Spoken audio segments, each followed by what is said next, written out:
Allahu Akbar, Allahu Akbar.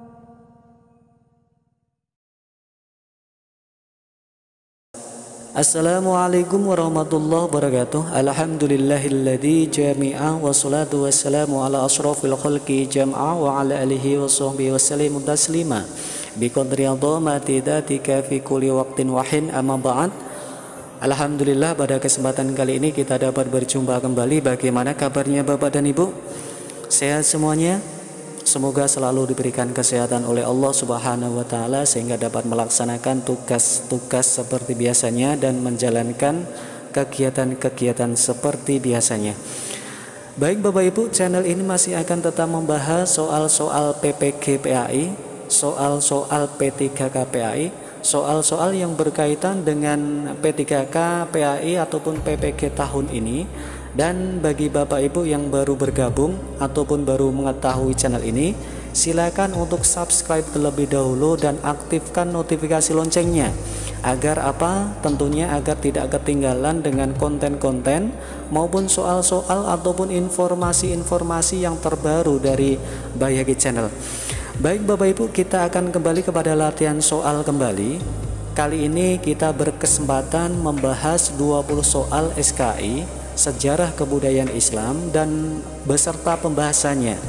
Dan mudah-mudahan apa yang kita bahas pada kesempatan kali ini bermanfaat bagi kita semua, dan tentunya yang berkesempatan menyimak semoga ditambahkan wawasannya oleh Allah Subhanahu wa taala.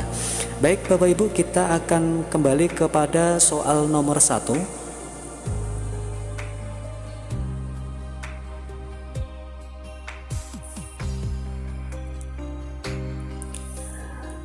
Muawiyah bin Abu Sufyan mendirikan Bani Umayyah I di sebuah kota kecil di wilayah A. Damaskus, B. Kufah, C. Iliyad, D. Najd, dan E. Asebat.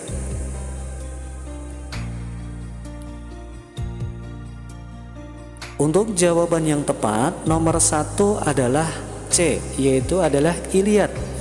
Pembahasannya, Muawiyah bin Abi Sufyan mendirikan Bani Umayyah I di kota kecil Iliyad yang berada di wilayah Damaskus. Kita lanjut soal nomor 2. Muawiyah bin Abi Sufyan memproklamirkan Bani Umayyah I dengan cara A. Musyawarah, B. Mufakat, C. Paksa, D. Sembunyi-sembunyi, dan E. Terbuka. Untuk jawaban yang tepat, nomor 2 adalah E, yaitu terbuka.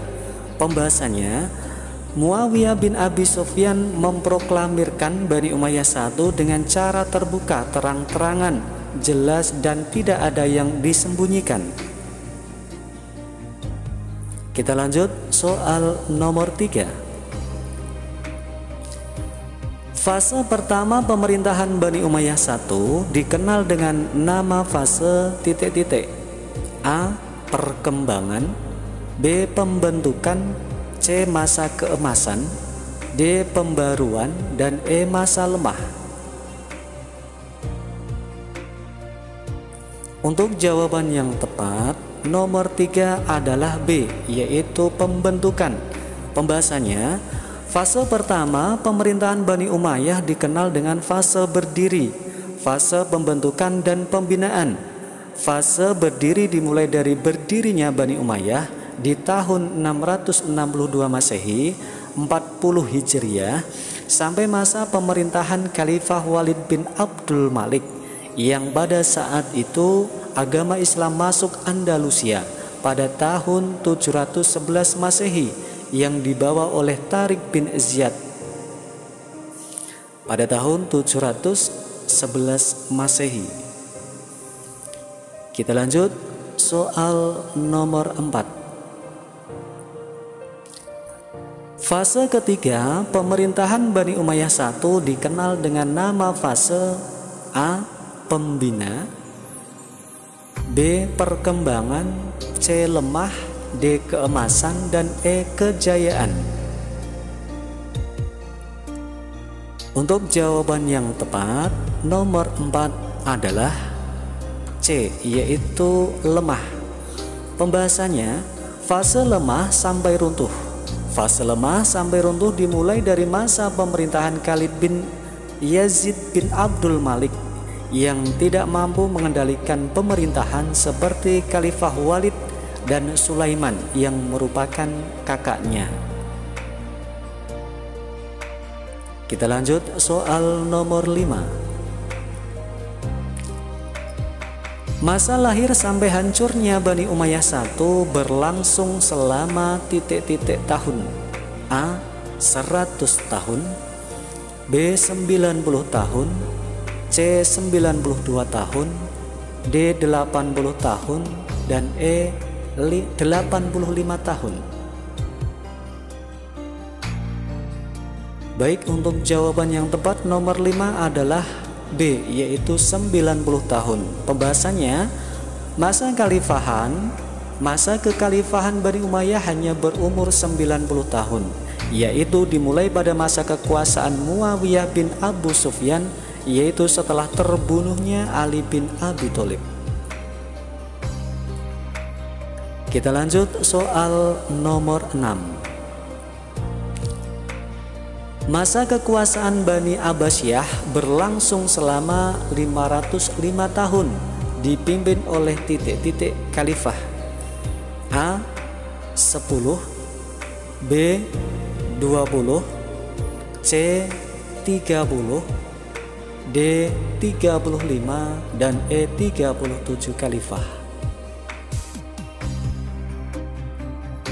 Untuk jawaban yang tepat nomor 6 adalah E, yaitu 37 khalifah.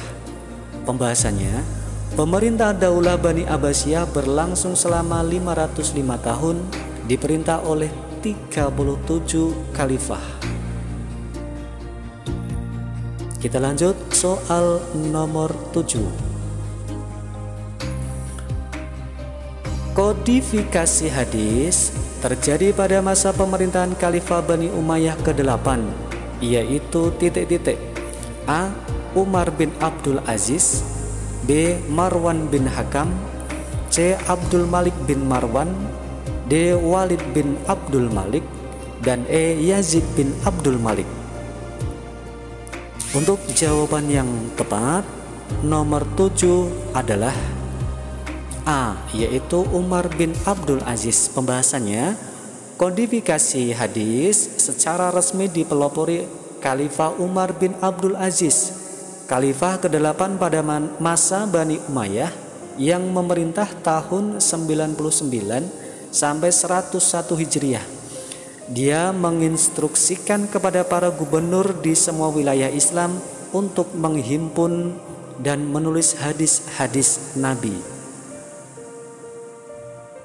Kita lanjut soal nomor 8. Kebijakan Khalifah Bani Umayyah ke-8 menginstruksikan kepada gubernur titik-titik agar segera memerintahkan masyarakat untuk menghimpun dan menyeleksi hadis. Untuk mengisi jawaban yang tepat di atas adalah A. Maroko, B. Mesir, C. Madinah, D. Kufah, dan E. Syria. Kebijakan Khalifah Bani Umayyah ke-8 menginstruksikan kepada gubernur titik-titik agar segera memerintahkan masyarakat untuk menghimpun dan menyeleksi hadis. Untuk jawaban yang tepat nomor 8 adalah C, yaitu Madinah.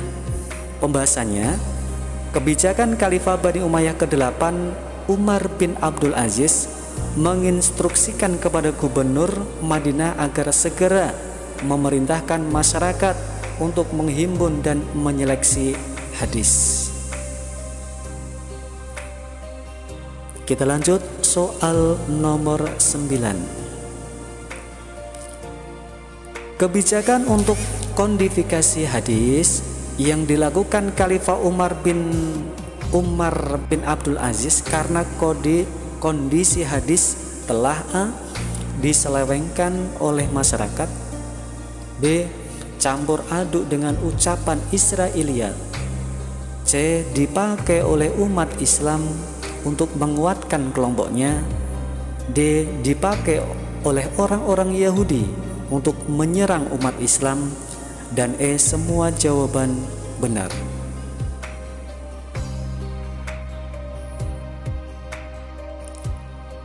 Untuk jawaban nomor 9 adalah E, yaitu semua jawaban benar.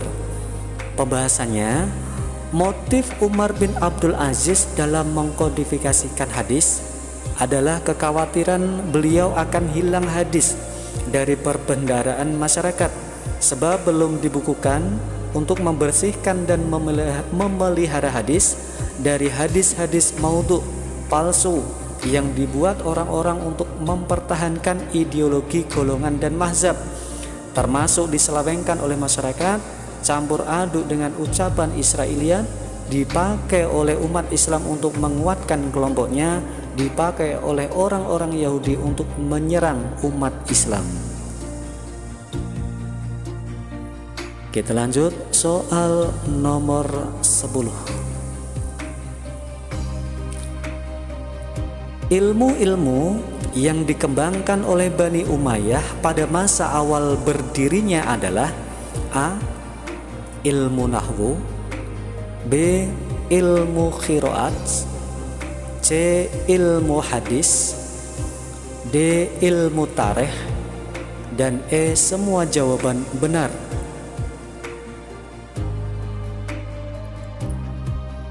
Untuk jawaban yang tepat nomor 10 adalah E, yaitu semua jawaban benar. Pembahasannya, ilmu-ilmu yang dikembangkan oleh Bani Umayyah adalah ilmu pengetahuan perkembangan sangat pesat, mulai dari bidang bahasa, sejarah, geografi, filsafat, matematika, kedokteran, tafsir, hadis, fikih, dan lain sebagainya. Kita lanjut soal nomor 11. Ilmu yang pertama kali dikembangkan oleh Bani Umayyah I, bahkan dari masa Nabi dan Khulafaur Rasyidin, adalah A. Tarikh, B. Qiraah, C. Nahwu, D. Hadis, dan E. Tafsir.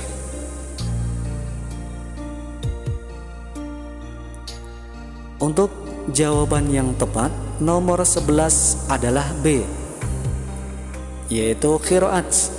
Pembahasannya, ilmu yang pertama kali dikembangkan oleh Bani Umayyah I, bahkan dari masa Nabi dan Khulafaur Rasyidin, adalah ilmu qiraat atau maharat.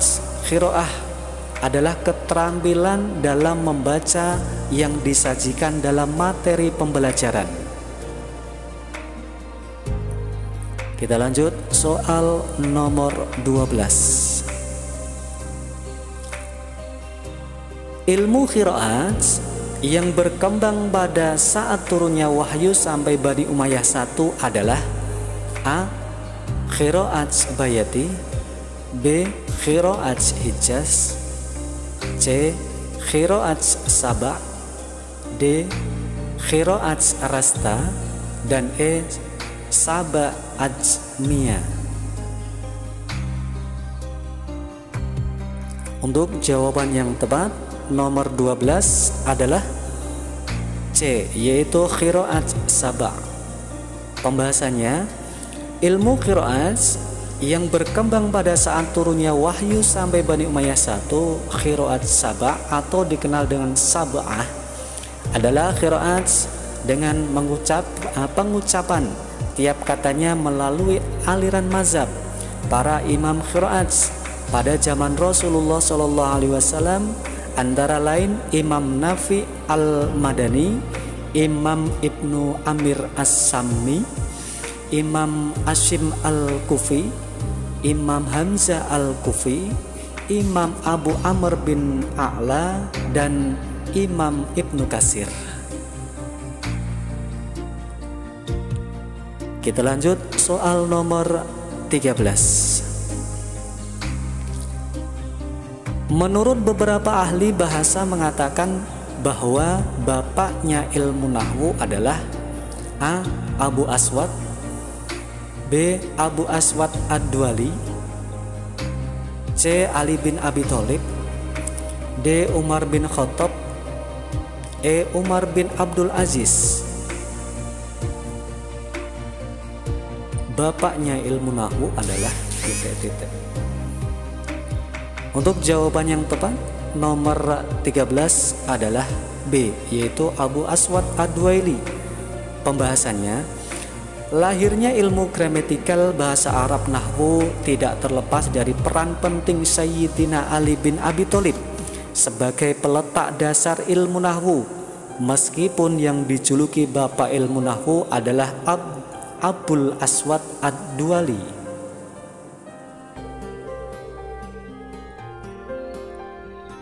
Kita lanjut soal nomor 14. Abu Aswad Ad-Duali sebagai ilmu yang pertama kali menyusun ilmu nahwu. Oleh ahli sejarah disebutkan bahwa belajar dari sahabat Nabi yaitu titik-titik. A. Umar bin Khattab, B. Umar bin Abdul Aziz, C. Abdullah bin Umar, D. Abdullah bin Zubair, E. Ali bin Abi Thalib. Untuk jawaban yang tepat nomor 14 adalah E, yaitu Ali bin Abi Thalib. Pembahasannya, Abu Aswad Ad-Duaili sebagai ilmuwan yang pertama kali menyusun ilmu nahwu. Oleh ahli sejarah disebutkan bahwa belajar dari sahabat Nabi yaitu Ali bin Abi Thalib. Kita lanjut soal nomor 15. Khalifah pertama setelah wafatnya Nabi Muhammad SAW adalah A. Abu Bakar, B. Utsman bin Affan, C. Umar bin Khattab, D. Ali bin Abi Thalib, dan E. Muawiyah. Untuk jawaban yang tepat nomor 15 adalah A, yaitu Abu Bakar. Pembahasannya, setelah Nabi Muhammad wafat, penyebaran agama Islam dilanjutkan oleh 4 orang khalifah yang disebut Khulafaur Rasyidin atau khalifah pemimpin yang jujur. Keempat orang khalifah itu adalah Abu Bakar As-Siddiq 632 sampai dengan 634, Umar bin Khattab 634 sampai 644, Utsman bin Affan 644 sampai 656, dan Ali bin Abi Thalib 656 sampai 660. Kita lanjut soal nomor 16.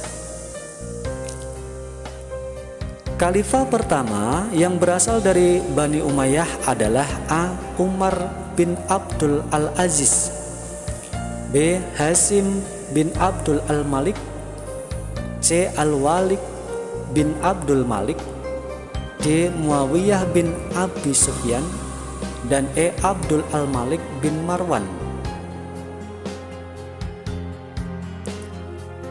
Untuk jawaban yang tepat nomor 16 adalah D, yaitu Muawiyah bin Abi Sufyan. Pembahasannya, khalifah yang pernah memerintah Bani Umayyah secara berturut-turut adalah Muawiyah bin Abi Sufyan, Abdul Al-Malik ibnu Marwan, Al-Walid ibnu Abdul Malik, Umar bin Abdul Aziz, dan Hasim ibnu Abdul Al-Malik. Jadi untuk jawaban yang tepat adalah yang pertama, D. Muawiyah bin Abi Sufyan.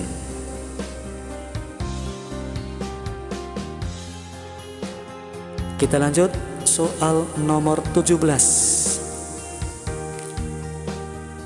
Teori yang mengatakan bahwa agama Islam masuk ke Indonesia berasal dari Gujarat, Cambay, India dikemukakan oleh A. Snow Horrocrux, namanya agak sulit sekali, yang B. Van Leur, C. T.W. Arnold, D. Hamka, dan E. Husain Jayadiningrat.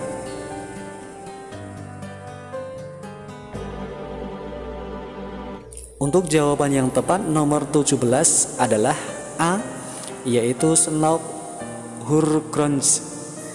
Pembahasannya, proses masuk perkembangan agama Islam ke Indonesia terdapat 3 teori, yaitu teori Mekah, teori Gujarat, dan teori Persia. Menurut teori Gujarat, agama Islam masuk ke Indonesia berasal dari Gujarat, Kambai atau India. Pendapat tersebut dikemukakan oleh Snout Hurgronz, W.F. Stutterheim, dan Bernard H.M. Fleck. Hamka van Leur dan T.W. Arnold adalah pendukung teori Mekah.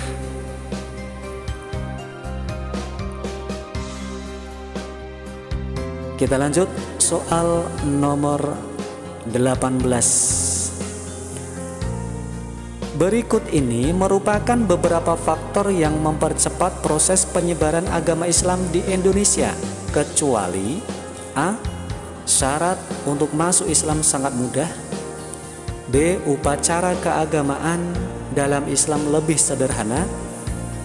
C. Semua manusia mempunyai kedudukan sama. D. Penyebaran Islam dilakukan melalui cara yang damai. Dan E. Penyebaran Islam dilakukan melalui cara kekerasan.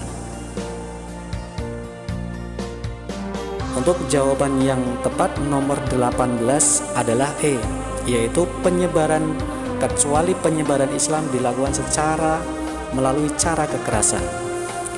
Pembahasan faktor yang tidak mendorong perkembangan Islam adalah penyebaran dilakukan melalui cara kekerasan. Kita lanjut soal nomor 19. Kerajaan Samudra Pasai menjadi pusat perdagangan karena A. Letaknya strategis di dekat Selat Malaka. B. Penghasil komoditas perdagangan yang penting. C. Banyak disinggahi pedagang dari Asia dan Eropa. D. Runtuhnya kerajaan Malaka ke tangan Portugis. Dan E. Memiliki hubungan yang baik dengan kerajaan di Arab. Untuk jawaban yang tepat nomor 19 adalah A, yaitu letaknya strategis di dekat Selat Malaka. Pembahasannya, kerajaan Samudra Pasai terletak di sebelah utara Perla Aceh. Karena letaknya yang sangat strategis, Samudra Pasai berkembang menjadi pusat perdagangan. Banyak para pedagang muslim yang singgah di Samudra Pasai, terutama para pedagang dari Gujarat, India, dan Persia. Kita lanjut soal nomor 20. Kerajaan Aceh mencapai puncak kejayaan pada masa pemerintahan A. Ali Mughayat Shah, B. Sultan Iskandar Thani, C. Sultan Iskandar Muda, D. Sultan Safatuddin, dan E. Sultan Zainal Abidin. Untuk jawaban yang tepat nomor 20 adalah C, yaitu Sultan Ali Mughayat Shah adalah pendiri kerajaan Aceh. Sultan Iskandar Muda adalah pengganti Sultan Ali Mughayat Shah. Ia mengantarkan Aceh mencapai puncak kejayaan. Sultan Iskandar Tsani adalah raja pengganti Sultan Iskandar Muda. Sultan Safatuddin adalah pengganti dari Sultan Iskandar Tsani. Sultan Zainal Abidin adalah raja dari kerajaan Ternate. Alhamdulillahirrahmanirrahim, Bapak Ibu. Demikian 20 soal SKI Sejarah Kebudayaan Islam beserta pembahasannya. Mudah-mudahan bermanfaat bagi kita semua yang berkesempatan menyimak video pada channel ini. Terima kasih Bapak Ibu. Kita sambung kepada soal berikutnya. Semoga Bapak Ibu masih tetap stay, masih tetap menunggu channel ini untuk mengembangkan soal-soal yang berkaitan dengan PPG ataupun P3K Kemenak pada tahun ini. Baik Bapak Ibu, nanti disambung soal berikutnya. Saya akhiri azallahu wa yakum wa faminkum. Wassalamualaikum warahmatullahi wabarakatuh.